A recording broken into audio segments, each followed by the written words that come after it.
তো বলছে মা সাধুরা তো সাধু, তারা কি বিয়ে করতে চায় নাকি?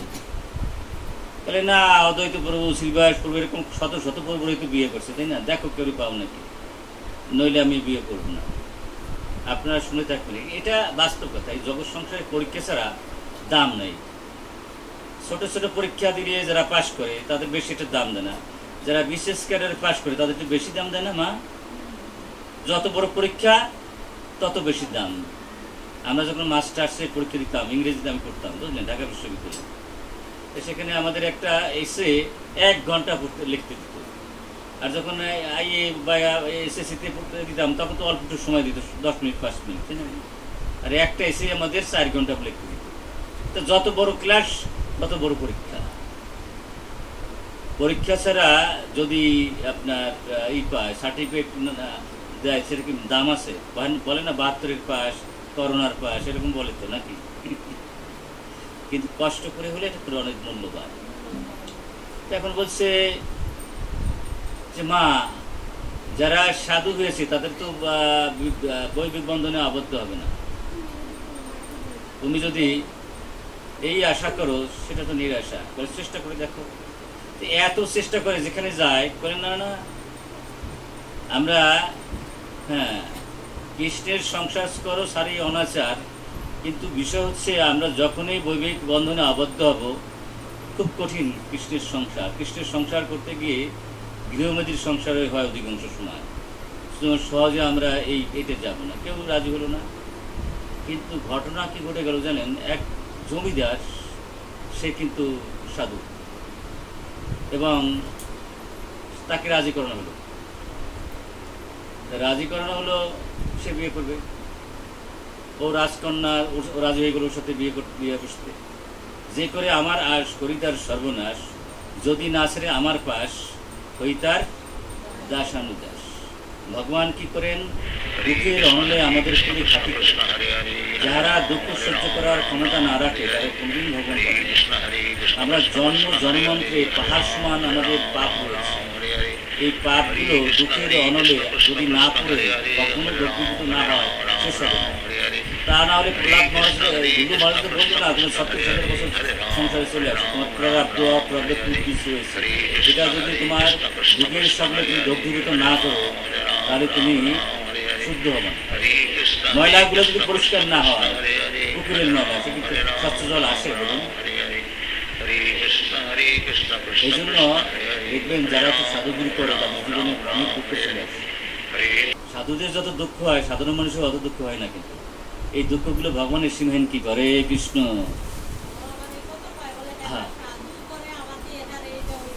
হ্যাঁ, এটা যারা না বোঝে তাই বলে।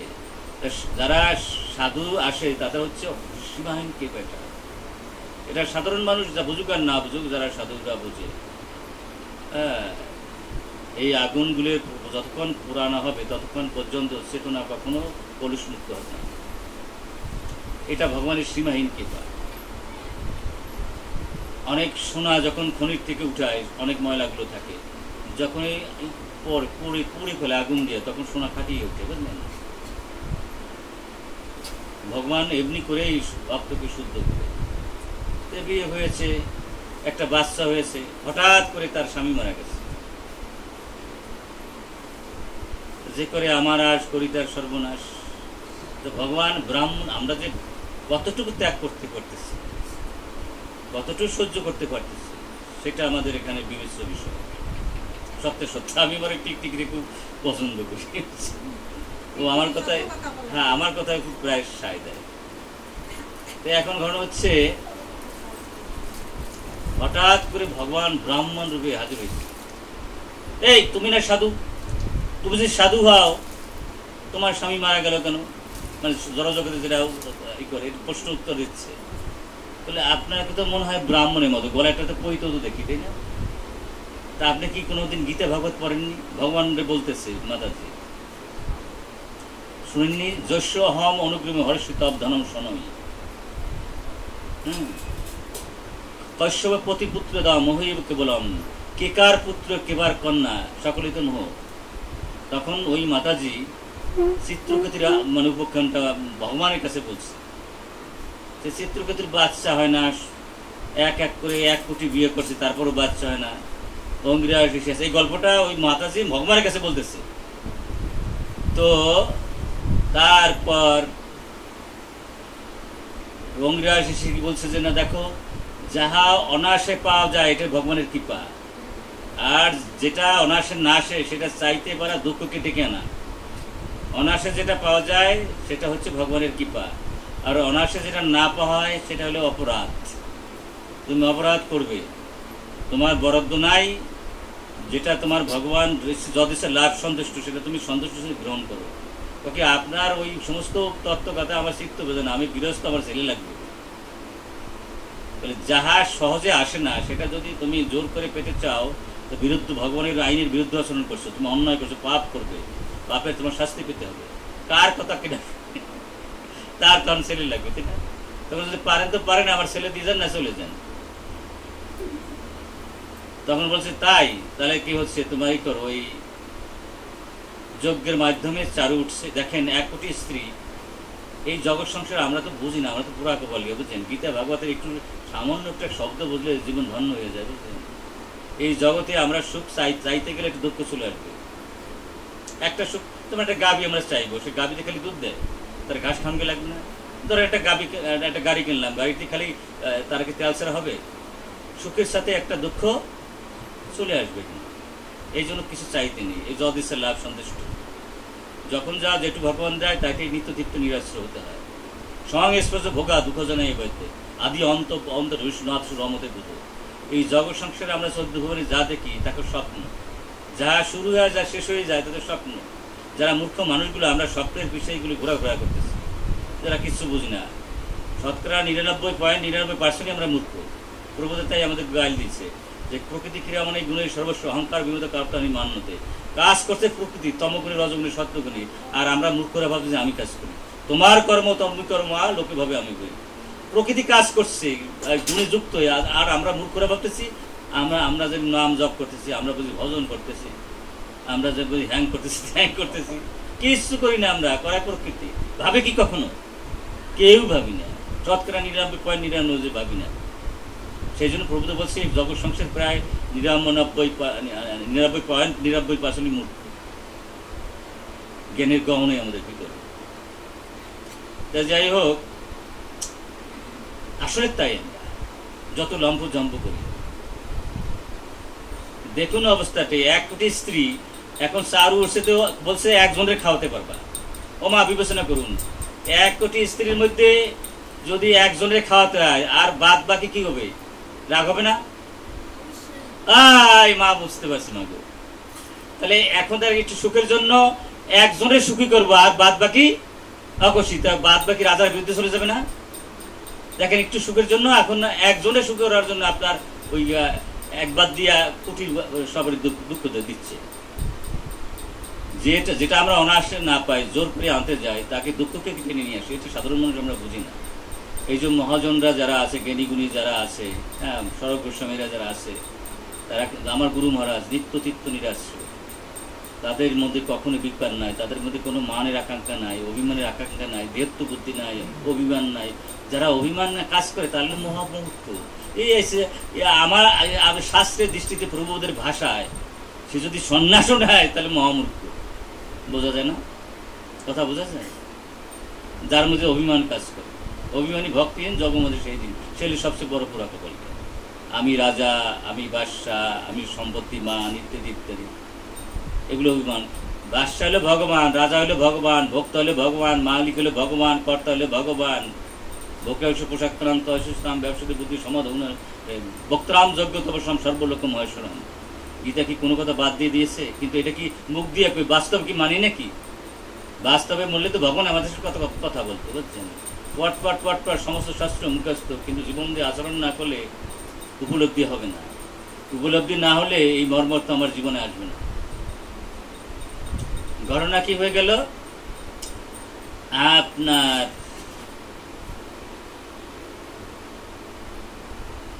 ওই রানীরা ভাবছে ওই একটা বাচ্চা, মানে বড় রানীরা খেয়েছে কিছু দুটি নাম, তার গর্ভ আসছে, সন্তান আসছে, ইত্যাদি ইত্যাদি।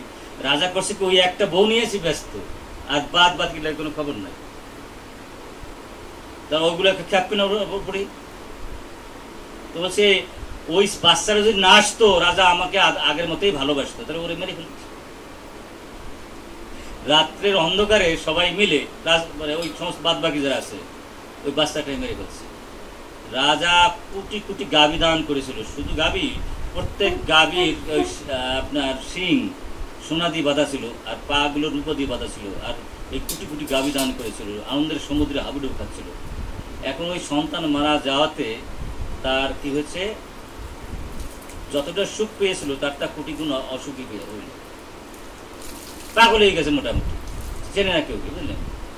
মানে আঘাতে অল্প সাথে কাতর, অধিক সাথে পাথর, তাই না? পাথরের মতো হয়ে গেছে, কেউ চেনেন না। এই সময় অঙ্গিয়াস এবং নারদ মুনি এসে হাজির হয়েছে। নারদ মুনিও চেনে না, অঙ্গিয়াসও চেনে না। নারদ মুনি কি করছে, কম্বল থেকে জল ছিটাই দিয়েছে, একটু জ্ঞান আসছে।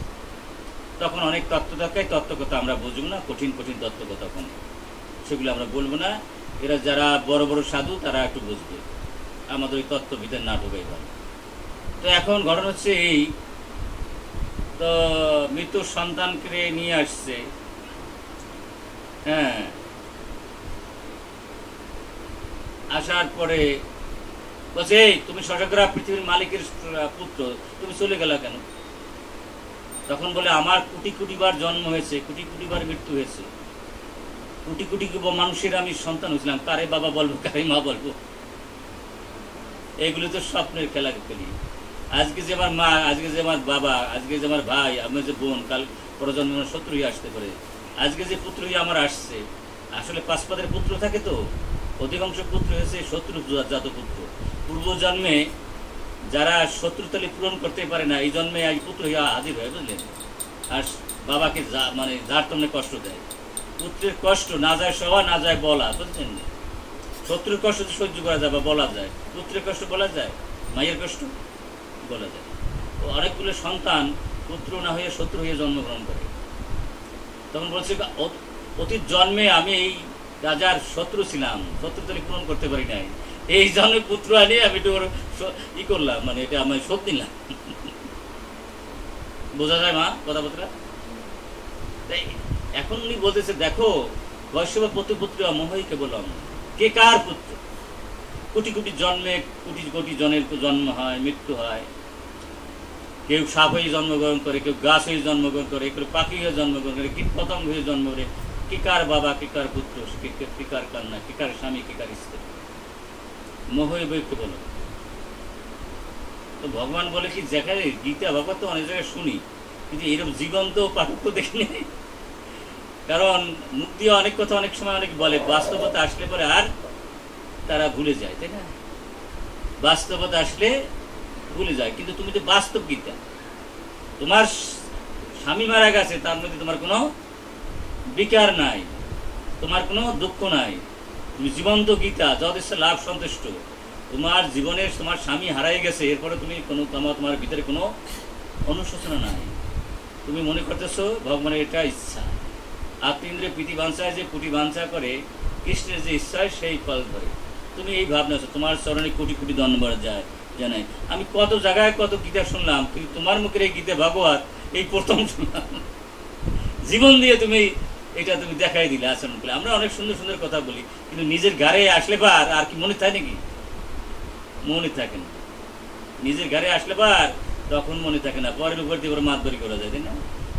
কিন্তু নিজের ঘরে আসলে বার যদি এটা মনে রাখতে পারি, তখন আমি সত্যিকার পরীক্ষা পাস নাকি, বুঝাইটা বোঝা যায়। পরীক্ষায় পাস না করলে সার্টিফিকেট দেবে, আর সার্টিফিকেট না দিলে ভগবানের বাড়ি এত সোজা, হাতের মুয়া এত সোজা। এই তো আমরা একটু বিশেষ পাঠ করি, কত কষ্ট করা, ডাক্তার ইঞ্জিনিয়ার ওই কত কষ্ট কোথায়, আর ভগবানের কষ্ট করে কেষ্ট ছাড়া কষ্ট এত সোজা। এই সরব গোস্বামী কি না করছে, প্রাইম মিনিস্টার ছেড়ে দিয়েছে, অর্থমন্ত্রী তো ছেড়ে দিয়েছে। এই যে এই রঘুনাথ গোস্বামী, তার বাবার 20 লক্ষ টাকা আয় ছিল, তার ছেড়ে দিয়েছে। খাইতো কি, ড্রেনের ময়লা ধুয়ে ধুয়ে একটু কি করে খাইতো, নাকি নাকি খাইতো এরকম না নাকি? হ্যাঁ, রঘুনাথ গোস্বামী এই কামটা করতো। কিন্তু আর আমাদের ভাবটা কি, আমরা কি সাধু হইলাম রে। এখন কিছুদিন পরে ওমা ছেলে তো মারাই গেছে, এরপর ছেলে মারা গেল, মানে স্বামী মারা গেছে, এরপর মারা গেল পুত্র। এখন বলে কি আবার ভগবান এই হাজির হয়েছে, এ মা তুমি নাকি সাধু, সাধু যদি হও আর সাধুরে বিয়ে করছো নাকি তুমি, তোমার এত দুঃখ কষ্ট আসলো কেন? তখন আবার সেই একই কথা ভগবানের কাছে বলছে, ঐশ্ব হম অনবিশ্ব অরস্য ধনংশ নই। আমার মায়া, আমার আকর্ষণ, আমার আসক্তি প্রথম ছিল স্বামীর উপরে, স্বামী চলার পরে সমস্ত আসক্তি রয়েছে আমার পুত্রের উপরে। যতক্ষণ পর্যন্ত জড় আসক্তি থাকবে ততক্ষণ পর্যন্ত ভগবানে যুক্ত হওয়া যাবে না। ভগবান কৃপা করে আমার এই বন্ধনকে দূরে সরে দিবে। আমরা কি বলতে পারবো? বোঝা যায়? বোঝা যায় না মা? আমরা কি বলতে পারবো? কারা বলতে পারে? যাদের দেহত্ব বুদ্ধি নাই, যাদের অভিমান নাই, যারা মোহগ্রস্ত না, যারা মান চায় না, যারা আমি আমার ভাব নাই, তারা বলতে পারে। আর যারা শুদ্ধ ভক্ত হয় তারা বলতে পারে, যারা গুণাতীত অবস্থা যায় তারা বলতে পারে, যারা গুণের মধ্যে থাকে। এখানে শুনুন, আপনারা আপনাদের একটা মন্দির হয়েছে, জানি না, সবার সাথে পরিচয় আমার হয়নি, আপনি দোষ নেবেন না, ভাবে কি কেউ পাশের থেকে আসছেন না, কেউ কেউ সাথে আলাপ হয় নাই, তো এই জন্য কেউই তো চিনি না, বুঝলেন না? ভাবতে পারি বাড়ির পাশে বা অন্যের বাড়ি, কিন্তু আপনারা ভাগ্যবতী, ভাগ্যবান, এখানে একটা মন্দির হয়েছে। মা কত বড় ভাগ্যবতী আপনারা। তো বিষয় হচ্ছে মাগো, এই কথাগুলো যদি আমরা রপ্ত না করতে পারি, জীবন দিয়ে বুঝলেন, আচরণ না করতে পারি, তাহলে অনেকটাই আমরা কিন্তু ব্যর্থ হব না। যেমন ধরুন, নৌকায় রওনা করলাম, মাঝখানে যে ডুবে পড়ে যায়, তার উপর যদি না যাইতে পারি, কোন লাভ আছে বলেন? এই জন্য আমাদের এই গীতা ভাবদের কথাগুলো বুঝলেন, খুব অক্ষর একটা জীবন দিয়ে পালন করা হচ্ছে। তো বলছে দেখো, আমার আসক্তি যতক্ষণ আছে, জড় আসক্তি, ততক্ষণ বদলে ভগবানকে আসক্তি আমার নাই। ভগবান আমাকে কৃপা করেছে। প্রথম আসক্তি ছিল আমার স্বামীর প্রতি, সেটা ভগবান নিয়ে নিছে। তারপর সবটুকু আসক্তি আমার সন্তানের প্রতি, সেটা চলে গেছে। এখন সম্পূর্ণ সময় আমি ভগবানকে দিতে পারবো। এটা ভগবানের বিশাল কৃপা, এটা ভগবানের পরীক্ষা। মা ভগবান কি সর্বনাশ করে? ভগবান ইয়ে করলে মঙ্গল করে, পর বলে মঙ্গল করে। এগুলো পরীক্ষা। পরীক্ষা ছাড়া আর সার্টিফিকেট দাম আছে? কোনো দাম নেই। আর যত বড় ভক্ত হবেন তত বড় বড় পরীক্ষা হবে। এবার কি হচ্ছে, এখন যেমন আমরা অনেক সময় প্রতিকূল অবস্থা আমাদের ভিতরে আসে, ছোটোখাটো অসুখ দেয়, ছোটোখাটো সমস্যা দেয়। আমরা দেখি মঙ্গল আরতিতে উঠি না, আমরা দেখি নাম জপ করি না, আমরা দেখি আবার গুরু পূজায় অংশগ্রহণ করি না, আমরা ভাগবত পাঠে অংশগ্রহণ করি না। এই যে করি না, এটা কিন্তু ছিদ্র হয়ে যায়, ভজনে ছিদ্র হয়ে যায়। বোঝা যায় মা? বোঝা যায় মা? একটা নৌকা যদি ছিদ্র হয় মা, তাহলে সেই নৌকাটা কি উপরে যায়? এই যে যেমন ধরেন নিশ্চিদ্র ভজন করলে ভগবান ভক্তের দাসত্ব করে, হরে কৃষ্ণ, বোঝা যায় না মাগো? নিশ্চিদ্র ভজন করলে ওই নিশ্চিদ্র ভজনের পিছিয়ে পিছিয়ে ভগবান, আপনি ভগবানের ডাকুন ছাতা, ভগবান দৌড়িয়ে আসে আপনার চরণ তুলে নেওয়ার জন্য। ভাগবতটাই আছে, হ্যাঁ, অনুগ্রহম পৈত অগ্নি। আমি নিশ্চিদ্র ভজনকারী ভক্তের পিছনের পদধূলি নেওয়ার জন্য আমি পিছিয়ে পিছিয়ে ধাই। ভাগবত বলছে, এটা কি কোনো ভুল কথাবার্তা? নিশ্চিত ভজনকারী ভক্তের পদধূলি নেওয়ার জন্য আমি পিছিয়ে পিছিয়ে সবসময় ধাই। কারণ ওই ভক্তের পদধূলি নিয়ে আমার অনন্ত ব্রহ্মাণ্ড আমি পবিত্র করতে চাই। শুনছেন? অনুবর্তী নিত্যম কৈত অগ্নি, ভাগবত বলছে। অনেক কথা, সব কথা আমরা বলতে পারবো না। মাতাজি নিশ্চিদ্র ভজন করতেন। সে নিশ্চিদ্র ভজনটা কি? একদিনও সে ওনার একটা গায়ত্রী বন্ধ করেন নাই। একদিনও ভগবানের সেবা থেকে, ওনার এই সকাল থেকে সন্ধ্যা পর্যন্ত যত রকম সেবা সব কিছু উনি করতেন। উনি বলতেন যে আমি নিশ্চিদ্র ভজন করবো, আমি কোনো ছিদ্র রাখবো না ভজনে। ভজনে এটা ছিদ্র হইলে এই ভজনের ছিদ্র নষ্ট হয়ে যাবে। আমাদের যারা ছিদ্র হয়, আমাদের ফেলনা যাবে না। আমাদের জনলোক রয়েছে, মহালোক রয়েছে, তপলোক, এমনকি ব্রহ্মলোক পর্যন্ত যেতে হবে ছিদ্র অবস্থা। আর যদি ছিদ্রহীন হই, ভগবান নিজে এসে আমাদের নিয়ে যাবে। হরে কৃষ্ণ, বোঝা যায় না গোসাই? কথা বোঝা যায় তো না? আচ্ছা, তো মা বলছেন যে আমি আমার ভজনে আমি কোনো ছিদ্র রাখবো না। হঠাৎ ভগবানের শেষ পরীক্ষা। পরীক্ষা ছাড়া কি ভগবান যত ভক্ত, বড় বড় ভক্ত সবাই বড় বড় পরীক্ষা। আমার গুরু মহারাজ পরীক্ষা দিল, গুরুবোধ পরীক্ষা দিল, ভক্তি সিদ্ধান্ত সরস্বতী গুরু ভক্তি বিনোদ পরীক্ষা দিল। ভক্তি বিনোদ তো একদিন মরেই যাবে, একেবারে মরবে, এক টানা মরা, বাঁচবে না, কোনো বাঁচার লক্ষণ নেই। ডাক্তার বলে দিয়েছে যে তোমার আর বাঁচার কোনো লক্ষণ নাই। শেষে আপনার বিদ্যাসাগর তো উছেলা, তাই না, অনেক দূরে বাজাইছে, অনেক ইতিহাস সেদিকে না গেলাম। জিনিসটা সেরকম পরীক্ষা সবারই দিতে হয়েছে। কোন ভক্তের পরীক্ষা না দেওয়া হয়েছে বলে প্রহ্লাদ দুর্ব পরীক্ষা কোন দিয়েছে? আর পরীক্ষায় পাশ না করলে কি ভগবান সার্টিফিকেট দেবে? মা কি মনে হয় আপনার? যে যত বড় ভক্ত তার তত বড় পরীক্ষা। এখন ভগবান বললো যে সত্যিকার এই সুখী দুঃখী সমাকৃতা লাভ লাভ জয় জয় তত সুখ ভগবান দুঃখ ভগবান লাভ ভগবান লস্কর ভগবান জয় ভগবান পরাজয় ভগবান। হ্যাঁ, এই ভাবনা নিয়ে না গেলে মা ভগবানকে পাওয়া যাবে। আর দেব দুর্লভ মানব জন্ম সার কোনো ৮০ লক্ষ জন্মে মানব জন্ম পেয়েছে ভগবানে পাওয়ার জন্য। এটা বাদ দিয়ে যদি করি কিছু জনলোক মহালোক কাপুলোক পাবো, ঠিক আছে, কিন্তু ভগবান পাবো না, নিশ্চিত ভজন না হবে। তো মাতাজি বলছে আজকে এই যে ঝড় বন্যা, আর রোজ আমি বিক্রি করি দুধ, মানে আর কিছু খাওয়ার নাই, বুঝলেন, জমি দিয়ে গেছে, মানে যা হয় তা কিচ্ছু নেই ভব সংসারে। একজন আর জমিদারের কাছ থেকে একটা গাভী নিয়ে আসছে, সেই গাভীর দুধ কিছু বিক্রি করে, বললেন, আর সেই গাভীর দুধ কি করে বিক্রি করে যে টাকা পয়সা হয় ভগবানের জন্য আনে, ওইটা ভোগ দেয়, আর কিছু দুধ রাখে, ওইটা দিয়ে আবার ভগবানের ভোগ দিয়া ভগবানের সন্তুষ্ট হবে। আবার কি জানেন, সে যদি মানে একজন বৈষ্ণবেরা সে খেত না। আমাদের গৃহস্থের সর্বশ্রেষ্ঠ ধর্ম হচ্ছে বৈষ্ণব সেবা, কিন্তু আমরা তো এটা জানিও না। অনেক সময় এটা খুব সুন্দরভাবে বলা আছে, যদি পদ্মপুরাণের মধ্যে একটা কথা আছে, যারা আমরা গৃহস্থ আছি তাদের সর্বশ্রেষ্ঠ ধর্ম হচ্ছে বৈষ্ণব সেবা। সেখানে আছে কলিকালে সেরকম গৃহস্থ বৈষ্ণব পাওয়া কঠিন।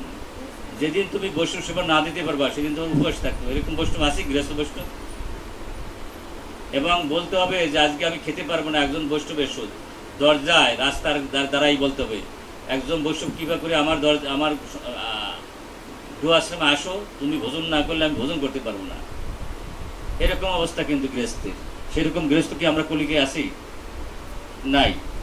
তো যাই হোক, এটা কোথায় আছে? পদ্মপুরাণে এই কথাটা স্পষ্টভাবে আছে, গৃহস্থের সর্বশ্রেষ্ঠ ধর্ম হচ্ছে বৈষ্ণব সেবা। মা কি করতেন, এই একদিন সব সময় বৈষ্ণব সেবা দিয়ে খেতেন, ডেকে ডেকে এরকম বৈষ্ণব সেবা দিতেন, এবং সেটাই উনি করতেন। যা জড়তো না জড়তো ইয়ার কিছুটা কিছু নিজে উনি খেতেন, আর বৈষ্ণব সেবা দিতেন, সবাই দিতেন। তাহলে ওদিন ঝড় বন্যা আসছে, বুঝছেন, এত বৃষ্টি এত ঝড়, দুধ তো বিক্রি করতে যাবে কি করে?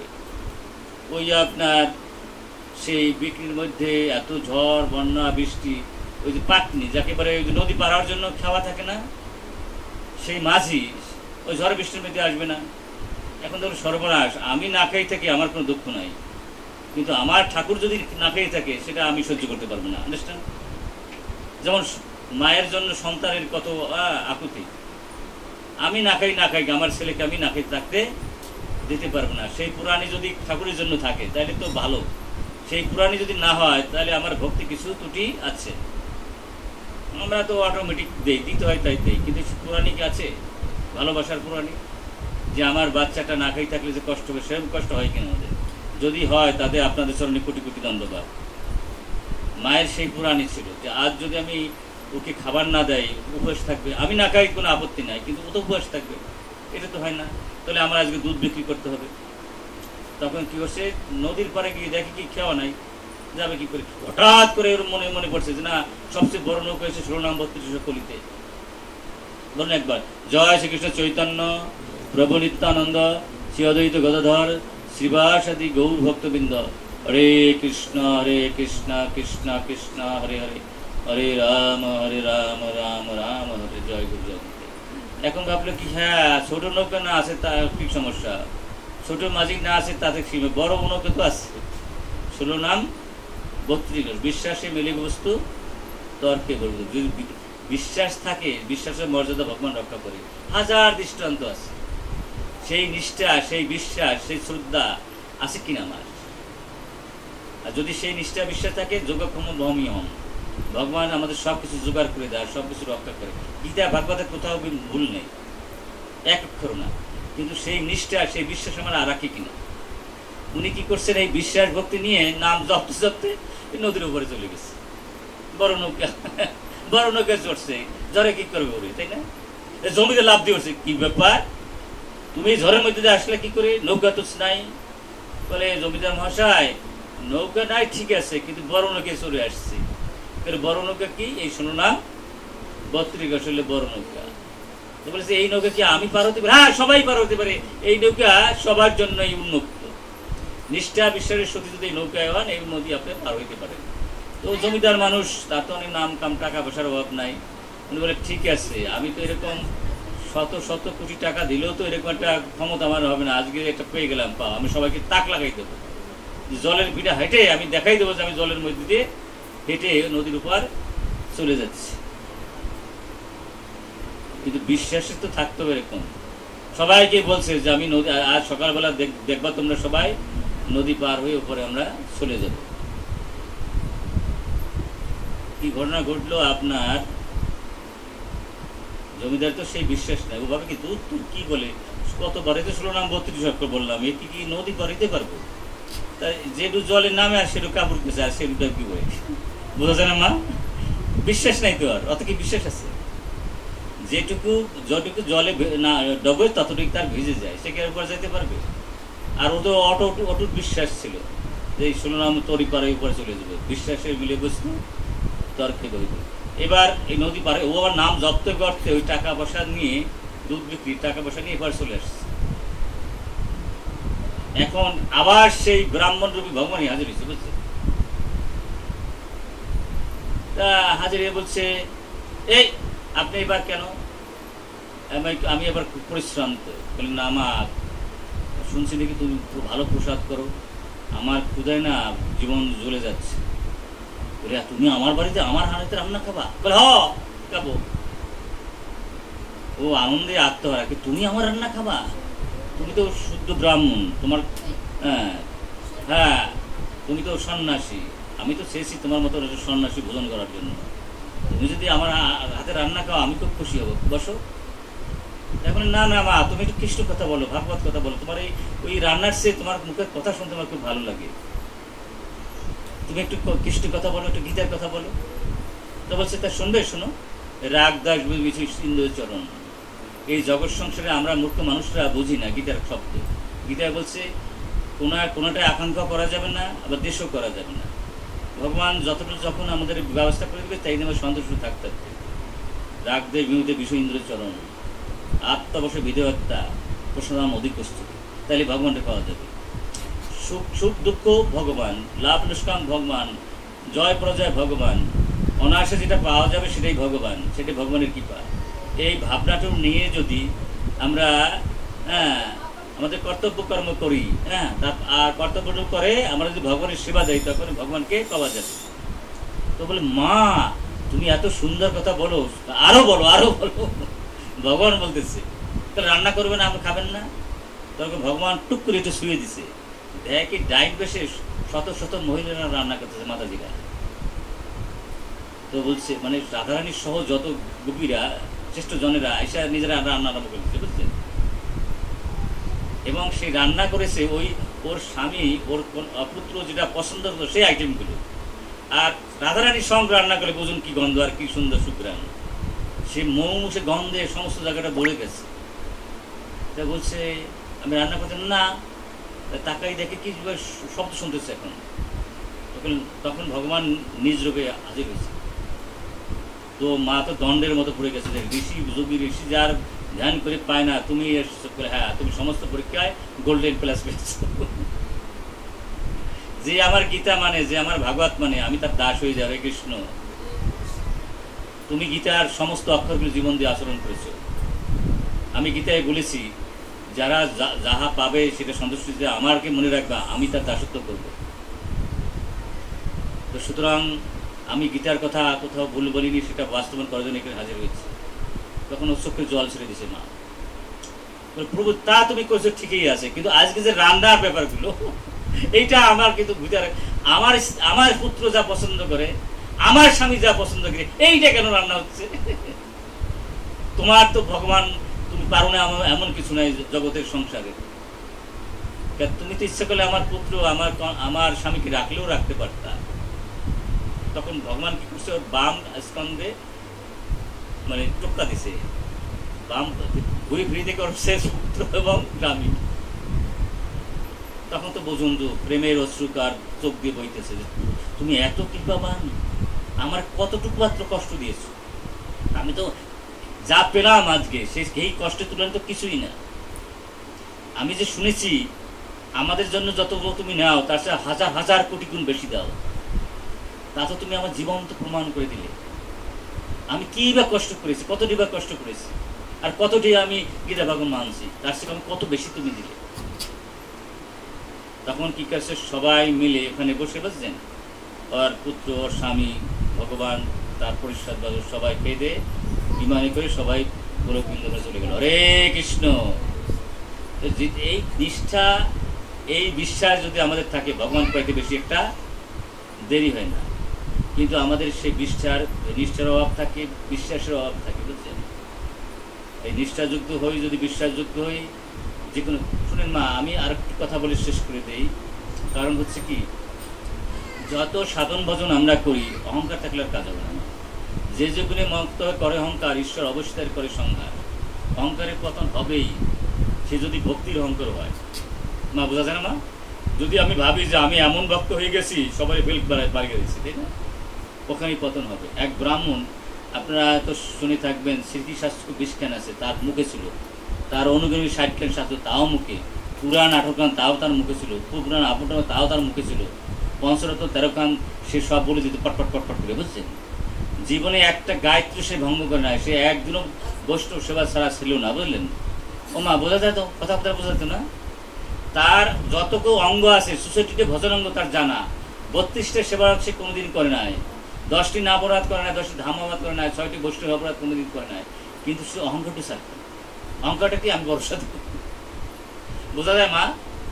অহংকার হলে আমি হলো বড় সাধু। ভগবান বলছেন দর্পহারি মধুমা, ভগবান কিন্তু অহংকারী পছন্দ করে না। আরে রাধারানীরা ধরিয়ে ফেলাই দিল মাথারটা না। শোনেন, ছোট্ট করে বলি মা, এত কথা আমার তো কথা শুরু হইলে শেষ হইতে চায় না। রাসে অনন্ত কোটি গোপীরা ভগবানকে সুখী চুপ দিতে পারলো না, কারণ রাধারানী হচ্ছে প্রেমের আশ্রয়, আর কৃষ্ণ হচ্ছে প্রেমের বিষয়। যেখানে তাওয়া চেনেন মা, যেখানে আগুন থাকে, তাওয়া আপনাদের দেশে কি বলে? আগুন রাখার ভাণ্ড। আগে তো ছিল না, আপনার কারেন্টও ছিল না। আমরা কিন্তু শীতকালে তাওয়ার মধ্যে হাত রাখতে আগুন পোহাইতাম, বুঝেন মা? রাধারানী হচ্ছে তাওয়া,